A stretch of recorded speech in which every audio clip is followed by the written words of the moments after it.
Foro de la Historia. El pasado tiene mucho que contar. Bienvenidos y bienvenidas a Foro de la Historia. Hoy estamos aquí un día más para hablar acerca de la historia de Comisiones Obreras. Hoy toca hablar acerca del segundo episodio en el que hablaremos sobre todo de los años 60 con el desarrollismo y bueno, la creación definitiva de Comisiones Obreras. Si bien en el anterior episodio habíamos hablado acerca de los antecedentes, ahora vamos a hablar un poco sobre pues lo que fue ya la creación definitiva y los primeros compases de actividad de esta organización, que a día de hoy es la más importante desde un punto de vista sindical, ¿no? Dentro de lo que son los agentes sociales, Comisiones es el sindicato con más afiliados y sobre todo la fuerza sindical creo que más dinámica en España. Si bien es cierto que bueno, hoy las cosas, digamos, nos movemos en unos escenarios diferentes, hay que entender que durante los años 60 nos movíamos en un escenario de desarrollismo, ¿no? Que es ese periodo donde hay un desarrollo económico propiciado por, bueno, sobre todo por la entrada de los aperturistas y la gente del Opus Dei dentro de los gobiernos de Franco, y donde, de alguna manera, bueno, podemos ver claramente que se deja atrás una autarquía que no había funcionado, porque España es un país que ciertos recursos no los tiene, y donde el modelo económico comienza a cambiar. Sí que es cierto que este modelo económico cambiará, pero no cambiará a gusto de todos, y la clase obrera seguirá teniendo unas condiciones materiales realmente negativas. Sin embargo, durante los años 60 sí que es verdad que sin llegar a tener ese estado de bienestar, porque eso se conseguirá, digamos, ya en la transición y sobre todo en los años 80, sí que es verdad que se, digamos, consolidará, se acabará con las cartillas de racionamiento, sobre todo en los años 50, y digamos que se conseguirán de alguna manera, bueno, pues se intentarán parar las huelgas y se intentará, digamos, tener, digamos, como que los trabajadores tengan una mínima garantía económica bueno, de que tienen una posibilidad de supervivencia, ¿no? De hecho, Franco se da cuenta de que debe sacar a los militares de poder y por eso es por lo que mete a la gente del Opus Dei. Justo además coincide con el baby boom y también con el fin de las guerrillas, que bueno, sí que es cierto que la guerrilla comienza a desarticularse en el año 48, que hemos dicho que, digamos, después de lo del Bayarán, y que de lo cual también hemos hablado en el podcast, o de, por ejemplo, la muerte de Juanín y Bedoya, de los cuales también hemos hablado en el podcast y que son realmente interesantes, pues en el último, me parece que es en el año 57, es abatido el último guerrillero, que realmente no dejan de ser, digamos que ya personajes aislados que, como dicen los propios testimonios de ciertos guerrilleros, son personajes que habían sido repudiados por la sociedad, digamos,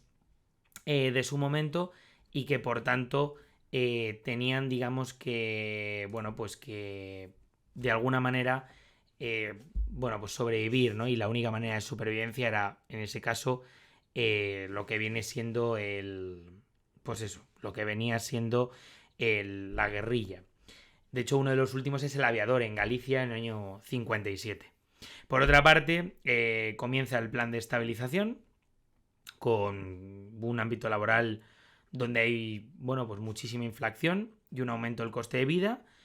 y esto provocará pues muchas huelgas.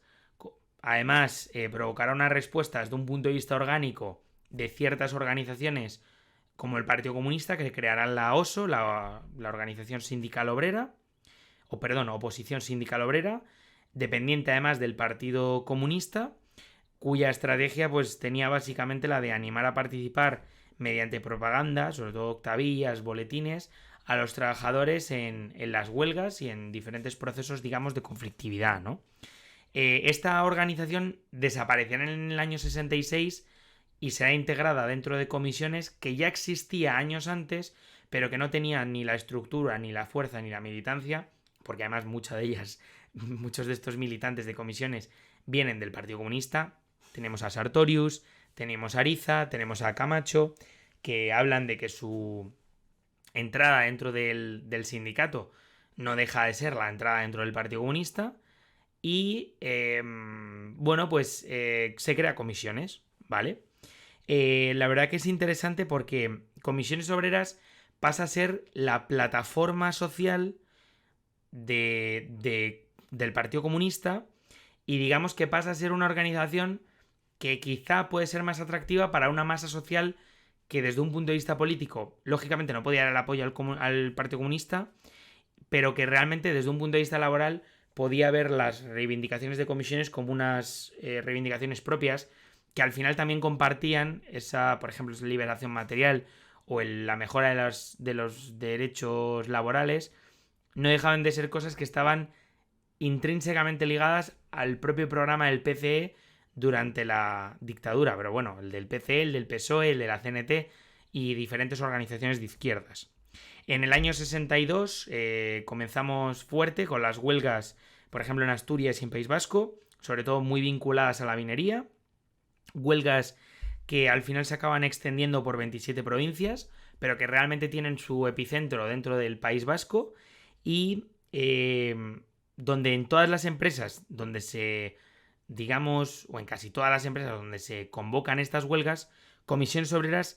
digamos que tiene enlaces, tiene capacidad de representación y por tanto se crean estas comisiones donde, bueno, pues después de esta huelga se van a consolidar en el tiempo, ¿no? Además, un año más tarde, en 1963, con la Comisión Obrera de Vizcaya y las huelgas de ese año en Vizcaya, pues se establecen también esas comisiones que además, bueno, fueron respondidas por parte del Estado, esa huelga general, con despidos, con, por ejemplo, pues eso, despidos, represión. Y bueno, como respuesta, digamos, por parte del sindicato, en este caso comisiones, pues se crea una comisión de 12 miembros para la negociación, digamos, sobre todo de la readmisión de los trabajadores que han sido despedidos durante estos conflictos. Y digamos que dentro de la historia de comisiones y del movimiento obrero sucede una cosa que es muy habitual, y es que esta comisión es un fracaso, no se readmite a los despedidos, y por otra parte, bueno, pues digamos que se paraliza en el año 64. Es interesante porque también tenemos huelgas, por ejemplo, en Huelva y en Jaén, donde las comisiones obreras ya dejan de ser esporádicas, ¿no? Además, hubo elecciones sindicales, ya sabemos que las primeras elecciones sindicales, por supuesto vinculadas al sindicato vertical, van a ser probables en el año 44, ¿vale? Y en este caso, en el año 63, casi 20 años más tarde, o sea, había habido elecciones entre medias y comisiones, bueno, en este caso, los enlaces, digamos, que estaban fuera del sindicato vertical o que utilizaban el sindicato vertical como plataforma para intentar plasmar, digamos, lo que son las reivindicaciones reales de la clase trabajadora, pues en este caso hay unas elecciones en el año 63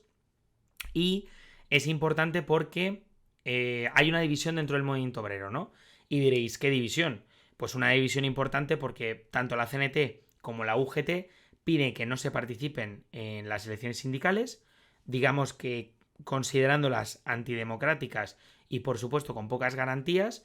Sin embargo, el Partido Comunista, que digamos era la organización más fuerte dentro de las tres que hemos hablado, sí que dice, oye, pues vamos a participar. Y bueno, pues en fin, la verdad que participan en todos los lados, salvo en Asturias y en Vizcaya, y se consigue bastante representación dentro de las empresas de esos enlaces que están fuera, ¿no?, de ese sistema. Por otra parte, también se establece una delegación de comisiones en el exterior, que además es dirigida por el comunista Carlos Elvira, y donde, bueno, pues se habla que este comité, digamos que va a tener una representación en el exterior, que lo que viene a hacer es negociar sobre todo la presencia de comisiones en, por ejemplo, diferentes organismos internacionales, como por ejemplo la DECO, la Delegación Exterior de Comisiones Obreras, que fue un organismo que además denunciaba ante la Organización Internacional del Trabajo las condiciones durante el franquismo y ante la prensa extranjera, pues todos los crímenes del régimen. Sobre todo fue importante cuando el sindicato y, bueno, en este caso los exiliados, quieren, digamos, poner sobre la mesa, por ejemplo, reivindicaciones en contra del proceso 1001, que es un proceso realmente de represión importantísima. Por otra parte, también tuvo intentaron tener contactos con la CES, la Conferencia Europea de Sindicatos, y bueno, digamos que Comisiones ya no pasa solo al plano interior, sino también tiene una delegación exterior que viene a darle un marco, digamos, europeo, viene a darle una visibilidad que no habían tenido, que en este caso solo la había tenido la UGT, sobre todo desde las bases de Toulouse, donde por cierto a día de hoy siguen teniendo edificios con placas de los sindicatos, sobre todo de esos de UGT y del Partido Socialista, y vienen, digamos, a pues un poco a hablar de eso, ¿no? Además, justo estos años es interesante porque se crea el TOP, que es básicamente el Tribunal de Orden Público, que va a ser un tribunal que, por cierto, en la conversación que tuvimos con Julián Ariza, nos comentaba que muchas veces las sentencias, digamos que venían a ser cuanto menos absurdas, porque se les, digamos, intentaba imputar ciertos delitos que realmente sabía perfectamente que no los habían cometido y que realmente seguían repitiéndolo como loros para, digamos, de alguna manera poder meterles presos o poderles condenar. Pero que bueno, que es un tribunal donde, por ejemplo, se cierra con 2.839 causas abiertas, donde básicamente la mayor parte, las mayoritarias, sean tanto de comisiones como del Partido Comunista. O sea, eso también refleja que es importante destacar que ambas organizaciones eran las más potentes ya en el franquismo. También durante esta época, si bien es cierto que habían tenido esos desencuentros anteriores en torno a las elecciones sindicales que habíamos comentado antes, pasa una cosa que es fundamental y que es básicamente que digamos que el sindicato comienza a aliarse con otras organizaciones, sobre todo con la JOAC y con la OAC, que son dos organizaciones católicas que luego desembocarán en la USO, en la Unión Sindical Obrera, que es el tercer o cuarto sindicato con más representación en España a día de hoy, que creo que tiene como unos 120.000 afiliados o algo así. O sea, es un sindicato bastante potente también. Es una décima parte de lo que tiene Comisiones o UGT, pero bueno, tiene mucha representación en prácticamente todas las empresas. Y como sindicato minoritario, pero también, digamos, lo hacen con un objetivo, ¿no? El luchar por la democracia, mejorar las condiciones laborales de los trabajadores y combatir al sindicato vertical que está siendo atacado por dos vías, ¿no? Una vía exterior donde Comisiones ataca a la OIT, a los representantes del sindicato vertical, y por otra parte en el interior, pues con la posición de esos enlaces, y por otra parte con la, digamos, con el propio descrédito que tenía ya ante la clase trabajadora, ¿no? El sindicato vertical. En 1964 se crean las, digamos, secciones de comisiones obreras en toda España, que además esto fue posible porque se fueron uniendo los enlaces que en principio estaban aislados porque solo tenían, digamos, por alguna, o sea, vamos, básicamente, solo tenían contacto los unos entre los otros, pero muy poquito, comienzan a unirse y entonces se comienzan a crear estructuras regionales, que ahí es donde comienza, digamos, ya esa oposición más dura contra el franquismo, porque es el momento en el que, por ejemplo, se crean la Comisión del Metal de Madrid, la de Sevilla, la Comisiones Obreras de Cataluña y, por ejemplo, donde se establece, por ejemplo, por parte de los líderes de comisiones, el establecer comisiones estables, con objetivos finalistas y que, digamos, tengan un compromiso democrático, porque la coordinación de estas comisiones no se iba a hacer tanto por sectores, sino por provincias, para intentar movilizar de cara a las huelgas a todo el mundo para todo, por así decirlo, ¿no? Por otra parte, además, en este mismo año, 1964, se establece por parte de los líderes de comisiones, pues también la firma de un documento que es básicamente, el documento se llama Por el futuro del sindicalismo, en el año 66, documento que es, bueno, básicamente es el primer documento de Comisiones Obreras de Madrid. También es un documento que se discute por más de 100 representantes, lo cual ya tiene que tener una logística, sobre todo porque es una organización clandestina, tengámoslo en cuenta. Y por otra parte, pues es un documento que además va a ser refrendado por la Asamblea Nacional de Comisiones Obreras al año siguiente, en el año 67. Básicamente durante este año hay contactos estables y bueno, pues la Asamblea Nacional, aparte de que en esta Asamblea Nacional ya había, digamos, delegaciones, por ejemplo, de Cataluña, de Madrid y de otros sindicatos. En el año 66 también es importante destacar que en Madrid se va a aprobar un escrito reivindicativo que lo querían entregar al Ministerio de Trabajo. Lo que pasa es que no se hace porque hay detenciones, entre las cuales, por cierto, está la de Marcelino Camacho, las de Ceferino Maestu, José Hernando. Y bueno, pues comienza esos años de la represión más dura contra Comisiones Obreras. En el año 67, Comisiones Obreras funda, digamos, su organización juvenil, con escuelas de formación y con plataformas reivindicativas. Insisto, en un momento muy complejo, porque no es como si ahora Comisiones Obreras hace una escuela de juventud, que de hecho las hacen. Es que lo hacían, o sea, bajo la vigilancia permanente de la policía, y ya no la vigilancia, sino la persecución. Por otra parte, bueno, pues en el año 66 hay elecciones sindicales, donde hay una mayor coordinación y estructura por parte de comisiones, y donde el movimiento sindical antifranquista, es decir, CNT, UGT y comisiones, obtienen una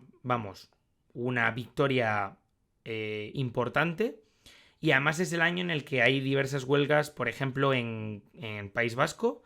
en Etxebarri, por ejemplo, que dura desde el 30 de noviembre del año 60 al 15 de mayo del 67.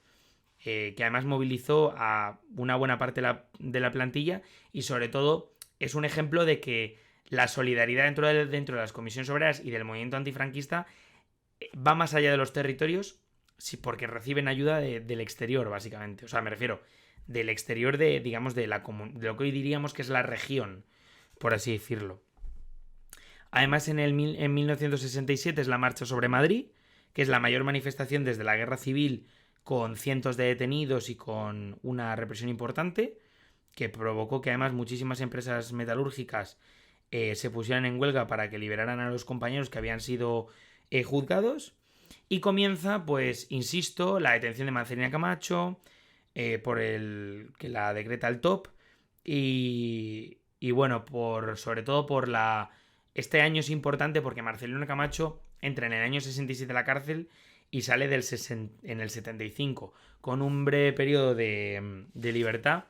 en el año 72. Es importante destacar estos años 60 porque son realmente importantes de cara al sindicato, ¿no? Hemos visto, y con esto finalizaríamos cronológicamente lo que es el episodio, hemos visto cómo Comisiones se crea ya como sindicato finalista, cómo, digamos, el movimiento obrero comienza a despertar y a tener un auge importantísimo con esa marcha sobre Madrid, cómo se unen las organizaciones sindicales antifranquistas, y por otra parte, cómo, digamos, ya no es una cuestión de la guerra civil o de la oposición al franquismo, sino que es una cuestión vinculada a los derechos laborales y a la libertad, que va más allá de cualquier tipo de organización, sino que engloba a unas mayorías sociales que están cansadas de un franquismo que, para empezar, no da libertad, no da democracia, ni la ha dado nunca, ni la pudiera dar por su propia formación y por la propia naturaleza del régimen dictatorial, y comienza, digamos, a ver esas reivindicaciones masivas, ¿no? En el tercer episodio veremos, digamos, cómo es ese Comisiones